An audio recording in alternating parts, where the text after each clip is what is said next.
अस्सलामुअलैकुम दोस्तों, pktutorial.com की जानिब से मैं हूं शाज़िब कमाल। इस क्लास में बेसिकली हम लोग इंट्रोडक्शन के ऊपर बात करेंगे जो हमारे इस बिग सीरीज़ कोर्स के हवाले से है, यानी कि हमारे वेब डेवलपमेंट के कंप्लीट कोर्स के हवाले से जो मास्टर क्लास इंशाल्लाह ताला हम लोग शुरू करने जा रहे हैं। इसमें मल्टीपल सेक्शंस होंगे हमारे पास, जैसे कि नोड जेएस हो गया, हमारे पास PHP हो गया, HTML हो गया, HTML5 हो गया, CSS हो गया, CSS3 हो गया, जावास्क्रिप्ट है, jQuery। मोस्टली मेरी कोशिश होगी कि जो कंप्लीट एक वेब डेवलपर बनने के लिए आपको जिन जिन एलिमेंट्स की ज़रूरत होती है, जिन जिन कॉन्टेंट्स की ज़रूरत होती है, वो हम इस कोर्स में डालेंगे इंशाल्लाह ताला। आपको फीचरली डेली कुछ ना कुछ क्लासेस मिलती चली जाएंगी, कुछ नए सेक्शंस रेगुलरली मिलते चले जाएंगे। इसकी वजह क्या है इस कोर्स को बनाने की? जो मेजर रीज़न है वो रीज़न ये है कि मैंने इससे पहले जो सेम कोर्स, यानी कि यही कोर्स मैंने इंग्लिश में बनाया, जो कि मैंने यूडेमी पे डाला। अच्छा, अब दो मामला जो मुझे नज़र आए वो ये नज़र आए, एक तो बहुत सारे जो पाकिस्तान या इंडिया के जो स्टूडेंट्स हैं उनको उर्दू इंग्लिश समझ में नहीं आती, तो उन्होंने ये कहा कि सर हमने आपकी ऑडियो ऑफ़ की और हमने उसको सुना तो हमें समझ में आया। दैट्स प्रीटी गुड कि आपने फिर भी कोशिश की, आई अप्रिशिएट दैट। लेकिन स्टिल बहुत सारे ऐसे लोग हैं जो कि चाहते हैं कि जी उन्हें ऑडियो भी मिले। इवन कुछ लोगों ने ये कहा कि सर हमने उसको बार बार सुना तब हमें समझ में आया, क्योंकि इंग्लिश समझ में नहीं आ रही थी। बहुत सारे रीज़न्स होते हैं, बहरहाल तो इसलिए फाइनली मैंने इसको उर्दू में कम्प्लीटली बनाया। अच्छा, दूसरा रीज़न क्या होता है कि हमारे यहाँ पेपाल वगैरह नहीं होता, तो पेमेंट करना एक इशू होता है। दूसरा सबसे बड़ी बात ये कि हम जो कि पाकिस्तानी और इंडियन है, तो हम लोग पायरेसी को ज़्यादा फोकस करते हैं। हमारे यहाँ पे करने को बुरा समझा जाता है। तो ख़ासतौर पर जो हमारे कंटेंट्स हैं, यानी कि जो कोर्सेज़ होते हैं, तो मेरे अक्सर स्टूडेंट्स मुझे डायरेक्टली मैसेजेस करते हैं और मुझे PM करते हैं FB के ऊपर, या मुख्तलिफ ज़राए से मुझे व्हाट्सएप करते हैं कि जी, और बड़े फ़ख्री अंदाज में बताते हैं कि सर आपका जो कोर्स था जो कि करीबन 20,000 रुपये का था, हमने किस तरीके से उसे फ्रीली हासिल किया। अच्छा, फ्रीली हासिल करने के बाद फिर मुझे मशवरा दिया जाता है कि सर आप किस तरीके से हम इन कोर्सेज़ को मैं किस तरीके से इन कोर्सेज़ को मज़ीद पायरेट होने से रोक सकता हूँ। हालांकि वो खुद पायरेट कर चुके होते हैं, उसके बाद मुझे मशवरा दे रहे होते हैं। तो मैंने उन तमाम लोगों की आसानी के लिए कोर्स ही फाइनली फ्री निकाला यूट्यूब के ऊपर। इंशाल्लाह ताला आप यूट्यूब पे सीरीज़ चलाएंगे। पाकिस्तान या इंडिया के लिए हम लोग यूट्यूब पे काम करेंगे, बाकी जो इंग्लिश कोर्सेज़ हैं वो मेरे फिल वक्त के प्लान के मुताबिक मेरे यूट्यूब पर जाएंगे। फिर आगे इंशाल्लाह ताला देखें, अगर पॉसिबिलिटी बनती है तो हम उसको भी यूट्यूब पे निकाल देंगे। बाकी आपकी फुल सपोर्ट की ज़रूरत है। जितना आप इस कंटेंट को, हमारे जो कंप्लीट कोर्स है, जितना आप इसको शेयर करेंगे उतना ज़्यादा फ़ायदा होगा, उतना ज़्यादा मेरे लिए बेनिफिशियल है। Because sharing is caring for me. So like कीजिए, सब्सक्राइब कीजिए। इंशाल्लाह ताला अगली क्लास में बाकायदा तौर पर हम सेक्शन से शुरुआत करेंगे। थोड़ा सा मैं आपको एक दफ़ा इसकी डिटेल से बताता हूँ कि हम लोग एक्चुअली इस कोर्स में क्या क्या पढ़ने जा रहे हैं, या कौन कौन से कंटेंट हमारे पास आएंगे सेक्शंस की सूरत में। एक ज़रा नज़र डालते हैं कि बेसिकली हम इस पूरे कोर्स में क्या कुछ सीखने लगे हैं। Complete web developer master course में, डेवलप्ड एंड क्रिएटेड बाय शाज़िब कमाल फॉर pktutorial.com। अच्छा जी, इसके अंदर सबसे पहले जो हमारे पास आने लगा है, एक तो टाइटल हमने देख लिया, complete web developer master class. उसके बाद सबसे पहले हम बात करेंगे बेसिक HTML एंड CSS के ऊपर। इससे भी पहले हम बात करेंगे बेसिक कोडिंग के ऊपर, जो कि अनफॉर्चुनेटली मैंने मेंशन नहीं किया, लेकिन बहरहाल you can understand that the basic coding guide, यानी कि बिल्कुल बेसिक से कोडिंग की कैसे जाती है। बाकी HTML एंड CSS में उसे हम आगे बढ़ाएंगे।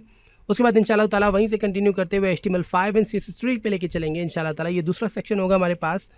और उसके बाद हम बात करेंगे जावास्क्रिप्ट के ऊपर। इसी हमारे वेब डेवलपर मास्टर क्लास के अंदर हम जावास्क्रिप्ट के ऊपर बात करेंगे कि जावास्क्रिप्ट कैसे काम करता है and what is JavaScript. Basically हम जावास्क्रिप्ट के फंडामेंटल्स के ऊपर बात करेंगे, not the complete JavaScript 1 but the fundamentals के एक्चुअली जावास्क्रिप्ट होता क्या है और जावास्क्रिप्ट कैसे काम करता है ऑल एंड ऑल। मतलब जो काम हम jQuery में कर सकते हैं, क्योंकि उसके बाद फ़ौरन हमारा जो नेक्स्ट सेक्शन होगा वो jQuery होगा, तो जो काम हम जावास्क्रिप्ट में कर सकते हैं वो हम jQuery में बहुत ईजिली कर सकते हैं।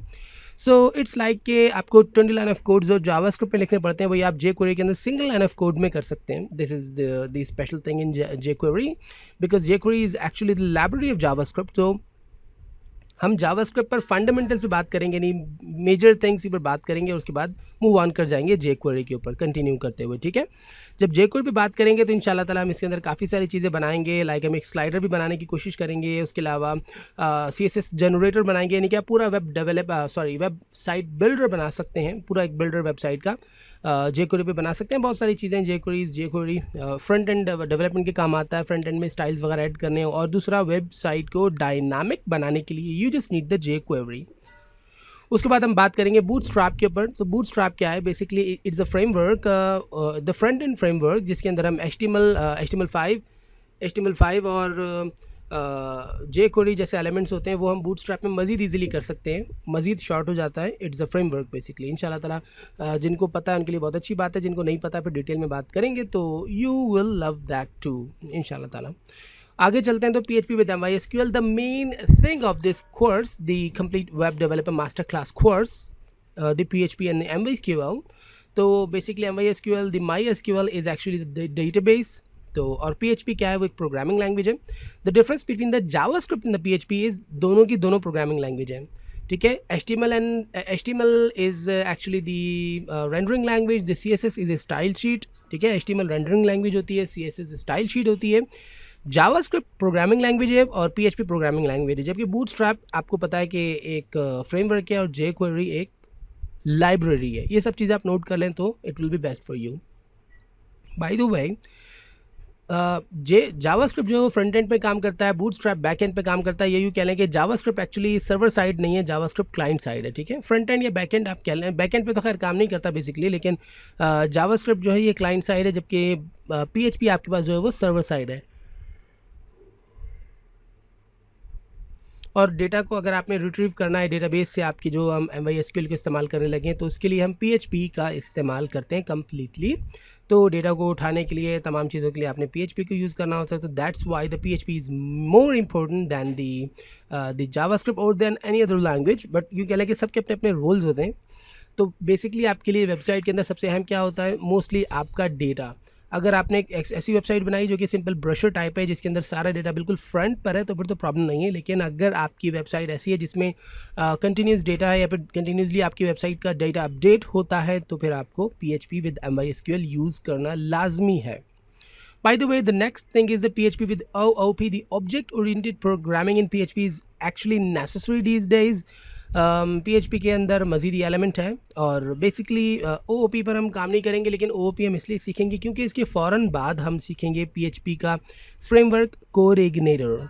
कोरिग्नेटर पे इंशाल्लाह ताला बात करेंगे. That's another twist. और ये फ्रेमवर्क है PHP का, जैसे कि bootstrap is a framework of JavaScript, HTML and the jQuery और द CSS2.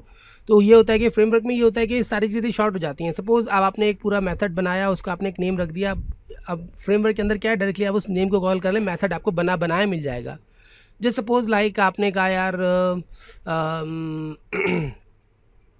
आपने एक पूरी सेटिंग में, किस तरह आपको एग्जांपल दूं, आपने सपोज़ करें कोई पूरी की पूरी आपने एक स्टेप लेना, दूसरा स्टेप लेना, तीसरा स्टेप लेना है, उसका पूरा मेथड आपने बना दिया है. और उस मेथड को बनाने के बाद उसको आपने एक नेम रख दिया, उसे बार बार कॉल कर सकते हैं. तो ये स्पेशलिटी है आपके पास कि आपने जब OOP पे काम किया और कोरिग्नेटर पे काम किया, तो फ्रेमवर्क के चूँकि तो आप वो पूरा मेथड आपके पास बनाया इन्होंने बना के रखा हुआ होता है. इन्हें पता होता है मतलब मेजर चीज़ें क्या हैं जो आप बार बार करते हैं, तो वो सबके सब बनी बनाई होती हैं. सिंपली आपने उन्हें कॉल करना होता है और उसके बाद work became too short for you. अच्छा जी, उसके बाद एजेक्स पे बात करेंगे. तो एजेक्स क्या है, मैं आपको एक छोटी सी इसकी इंट्रोडक्शन देता हूँ एजेक्स के हवाले से. Ajax is basically created by the Gmail developers. और एजेक्स के अंदर जो खासियत है वो ये है जनाब कि आप एजेक्स पर जब काम करते हैं तो आपको कुछ भी लोड नहीं करना पड़ता, यानी कि एक्चुअली रिफ़्रेश नहीं करना पड़ता, और आपके वेब पेज में ऑटोमेटिकली एलिमेंट्स आ रहे होते हैं. जैसे आपने नोट किया होगा Gmail पर, आप फेसबुक वगैरह सारी टेक्नोलॉजी सब ये एजेक्स और एंगुलर.js को इस्तेमाल कर रहे हैं. अब तो एजेक्स भी अपडेट होगी कहानी. तो बहरहाल अभी हम एजेक्स की बात करते हैं. तो एजेक्स में ऐसा है जनाब कि आपने जब इस पर काम किया तो आपने अपनी वेबसाइट में ऐसी सेटिंग्स कर दी कि अब आपको कुछ अपडेट या रीलोड नहीं करना पड़ेगा, मतलब आप रिफ़्रेश नहीं करना पड़ेगा. अगर सपोज़ अब आप का यूज़र जो है वेबसाइट यूज़ कर रहा है आपकी, तो उसमें कोई भी चेंजेस आते हैं तो उसे रिफ़्रेश करना पड़ता है. ये शायद आपको समझ में ना आए जो मैं कहना चाह रहा हूँ, लेकिन मैं आपको ये मिसाल देता हूँ. जो वेबसाइट होती है नॉर्मली आपने देखा होगा फेसबुक पे ऑटोमेटिकली फेसबुक अपडेट हो रही होती है. आपकी जो टाइमलाइन होती है उस पर ऑटोमेटिकली डेटा आ रहा होता है. जो आपका चैट सिस्टम होता है वो टोटली एजेक्स बेस्ड होता है. एक बात को ध्यान में रख लें अपनी, ठीक है. जो आपका चैट सिस्टम होता है, फेसबुक का हो या कोई सा भी चैट सिस्टम हो, तो एजेक्स बेस्ड होता है. बेसिकली क्या होता है कि जो मैसेजेस होते हैं रिफ़्रेश किए बगैर नया डेटा नहीं आता जब तक आप उस पर एजेक्स की टेक्निक सप्लाई ना करें. अच्छा, Ajax is not a language, not a framework too, यानी ना तो ये लैंग्वेज है ना ये कोई फ्रेमवर्क है, बल्कि एजेक्स बेसिकली मिक्सचर है जावास्क्रिप्ट और XML का. इसका नाम पता है क्या है? A for asynchronous JavaScript XML. ठीक है. JNA for JavaScript and X for XML and A for asynchronous. ठीक है. सो ये है जनाब एजेक्स. इसके बाद इंशाल्लाह ताला हम बात करेंगे जेसॉन के ऊपर. इसके जेसॉन कुछ एजेक्स टाइप की है, लेकिन बेसिकली इसमें डेटा को उठाया वापस उठाया जाता है. तो उसके बाद बात करेंगे एंगुलर जेएस के ऊपर। तो angular JS is another framework, और इसके अंदर ये होता है जनाब कि आप इसमें एजेक्स वगैरह भी अप्लाई कर सकते हैं, और ये फ्रंट एंड पे बहुत ज़्यादा कारआमद होता है, जबकि बैक एंड पे डेटा उठाने के लिए भी आप इसको इस्तेमाल कर सकते हैं। नथिंग मोर दैन दैट, बस इससे ये होता है आपका वर्क मज़ीद शॉर्ट हो जाता है। नोड जेएस बेसिकली एक जावास्क्रिप्ट, एक मिनट, या जावास्क्रिप्ट का एक प्रोग्राम है। तो इसके अंदर क्या फ़ायदा होता है जनाब, पूरी की पूरी वेबसाइट्स आप नोड जेएस पे डिज़ाइन कर सकते हैं, लेकिन जो मेजर इसका बेनिफिट है वो ये कि रियल टाइम जब इस पे आप काम करते हैं, नोड जेएस पे वेबसाइट ऐसी बनाते हैं जो कि रियल टाइम रिजल्ट दे रही हो। तो ये कि ना फास्ट, मतलब ये आपको बड़ा फास्ट रिजल्ट देता है, आपके क्लाइंट को बहुत अच्छा खासा तेज़ रिजल्ट देता है पीएचपी के मुकाबले में। बेसिकली पीएचपी इस्तेमाल करते हैं आप इसके साथ, और मुख्तलिफ़ चीज़ें आप इस्तेमाल करते हैं, मुख्तलिफ आप MySQL भी डेटाबेस के तौर पर इस्तेमाल कर सकते हैं, या कोई और अगर आप चाहें, लेकिन इससे स्पीड आपकी बड़ी बेहतर हो जाती है। तो जनाब ये है हमारे पास कुछ लैंग्वेजेस जो कि इंशाल्लाह ताला हम पढ़ने वाले हैं।